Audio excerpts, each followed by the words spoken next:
Ian, as always, thanks for joining us so promptly after the game. How do you sum it up? How do you feel? Yeah, excellent performance from the team today. A real big team performance. There was fantastic all over the park. You know, it's very difficult to pick a player who achieved more than others today. Yes, we look at the goals that Aidan scored, and they were quality goals. We look at Kyle Connell's work rate up front on his own as a young player coming in on loan. But overall, the park, I thought we were excellent. Really good, really solid. Looked really confident, taking the ball at the back and passing it really firmly and crisply. And on our pitch, when it's a big pitch and a little bit of zip on it as well, we're a tough team to play against. Did you see your game plan just come into fruition from start to finish there?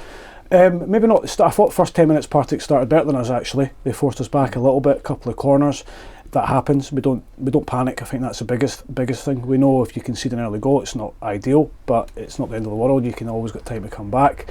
We get goals at great times as well. I think Aidan's strike is fantastic in the first 12 minutes, but again it just comes from little things. Our high press was there again. It wasn't a crazy high one today, but it was enough. We had players in good positions, and we know when Aidan cuts in on his left side, he's got an opportunity because he hits the ball so well. And then we get a goal out of nothing really with a long throw, and then a penalty kick just before half time, which really calms everybody down and changes the whole dynamics of half time team talks for myself and for Ian McCall.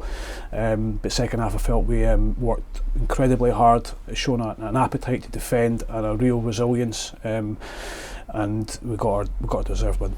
3 goals of kind of completely different in their nature. So the first one, as you say, is about a kind of worldie there that Aidan's got. You know, his assist record and his goal scoring record this season has been phenomenal. I'm interested to ask you maybe a wee question about the second and third one, because the ball into the box, is it a goal out of nothing, or is that something that you practice with in terms of Kyle Connell? He purposely throws the ball over the kind of standing players at the edge of the 6-yard box. It looks almost rehearsed. Yeah, I think. Well, I would like to sit here and say that we practice it on Thursdays and Fridays, but we don't really.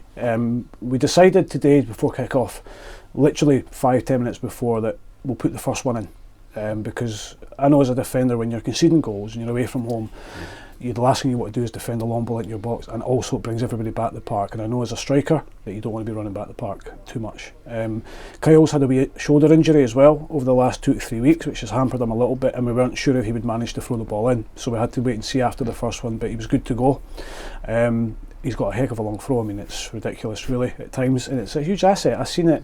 I watched games over this week, and I've seen some great football, good teams, really high standard teams, but sometimes they throw the ball in the box and they get the reward. So delighted to get the goal from that. But I do feel it's a cheap goal to get, but I'll take them all afternoon, and it was a really good finish from Aidan. What about the penalty kick?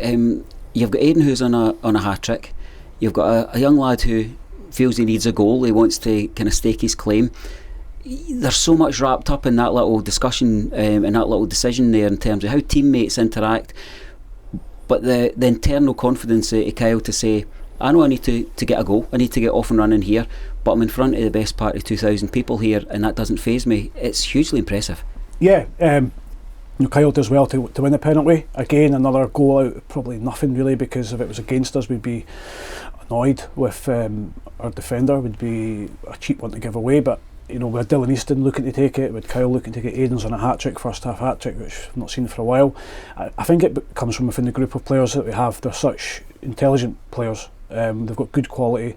There's no prima donnas. We don't have there's no stars in this team, which is great. You know, everybody likes stars of football and stuff like that, but we're a team, and that goes back to our whole performance today. It was an incredibly impressive team performance. Players coming off the park, happy to come off because they know it's for the good of the team. Players playing in some positions that when they come on that they're not used to, because they know what we're trying to do, and it's a fantastic quality to have, not just for myself, but for the group of players. I'm very fortunate. I've inherited a lot of good guys, a lot of good footballers, and we brought in a couple of decent ones as well, so they're now coming together but we have to keep their feet in the ground a little bit, let them enjoy this evening, enjoy tomorrow, and maybe enjoy Monday morning, and then Tuesday we get back to Tuesday's our real working day, and we get them back out there. In terms of the second half, I'm sure you'd have liked to have kind of came out the traps, got a fourth, a fifth, put it to bed and such like, but ultimately when you reflect back on it, game management in the second half was superb. Yeah, we talked about half-time. It was a huge part of our half-time team talk, and we knew Partick were going to change something, be it personnel, formation, or possibly both, so we had to wait and see how they lined up. We emphasised first 10-15 minutes were huge for us in terms of the game. We didn't need to score any more goals. I made that very clear to them at half-time. We'd love to have won, by a bigger margin, moved up a place in the league, got our goal difference higher, but at the end of the day, it's still quite early in the season.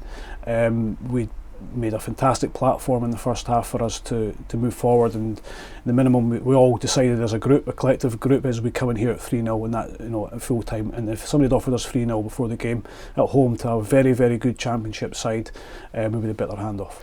We speak about the goals and the 3-0 scoreline. Let's not take our eye off the fact that so much positive work was done across the back line. Hugely positive performances, from everybody involved. But as you say, even that team ethic, I think Lewis's first involvement in the game was back in his own 18-yard box.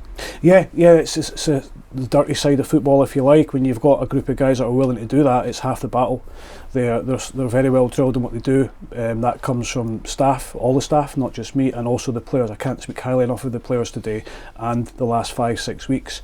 They've been great, and they were so determined today in getting out of this game with a clean sheet and getting out of this game with the margin that we won by, and sending the supporters away happy again as well. So that's our second 3-0 home win on the bounce. It's not going to be like that every week. We have to stress that as well, because it's very, very difficult. 1-0, 3-0, 4-0. I've never had an easy game in my life, be that as a player or manager, and I don't expect it to start soon. The club ran a really nice kind of session here where it was bring a friend for a fiver today, and we've seen that the South Stand was that bit more busy and boisterous. The way to reward these people and get them back is by playing good football, and you certainly done that today. Yeah, we played really well. I felt first half in particular, the way we passed the ball, as I say, that the weather probably helps us. Our pitch here is really big and it's really wide, and we like that. I don't know Partick Thistle's game plan, but I felt when it was at 2-0 we're passing the ball, they were a wee bit timid and a wee bit scared to come at us and press us high, because Partick are a high pressing team. They're really good at it. I think they realised that we were on it today, and if they came at us we were going to play through them a little bit, or try to play through them. That comes with huge risks, but it comes with huge rewards as well. The confidence was oozing through the team. Full back areas, centre halves and two sitting midfielders were looking for the ball all the time to go and let our attacking players go and do the business, and fantastic incentive by the club as well. I think we saw it in Edinburgh last week at the Hibs game, where there is people wanting to come to football. There's no doubt about that, but the economic climate is very difficult for everybody, so the more people we get in, the better. Hopefully they come back to our next home game against Hamilton, and I'm very happy that we managed to send them away, hopefully happy today. Yeah, including today. I think it's 7 out of 9 back at Starch Park, which is going to be to our favour after this kind of run on the road. There's huge temptation to go through every player that put on a blue jersey today and say, what about him? I guess I'm duty bound to ask you a question about the lad that came on, number 10. He looks decent. Yeah, delighted, absolutely. Icing on the cake for us today. Again, I'm going to go on about the group effort. The group of players that started the game and came on before Lewis made it possible, because if it's 1-1, 2-1 against us, maybe 2-1 up, we maybe have to not do that today and make everybody wait a little bit longer. So huge testament to Lewis Vaughan as well in terms of his rehab. Since I've been here, I can only speak about that time. He has never shirked a moment. He's never had his head down. He's a credit to himself and his family, the way that he's battled back from a real terrible time, because I was saying to the other press, can't remember a footballer having such a bad time of it, and his hunger and desire is commendable to himself, and his quality I've seen in the last 3 to 4 weeks in training is as good as ever. He's not a player that looks like he's had those injuries. Speaking about this fine young man, and congratulating you on a 3-0 victory, seems a perfect place to end the interview. Thanks, Steve. Thank you.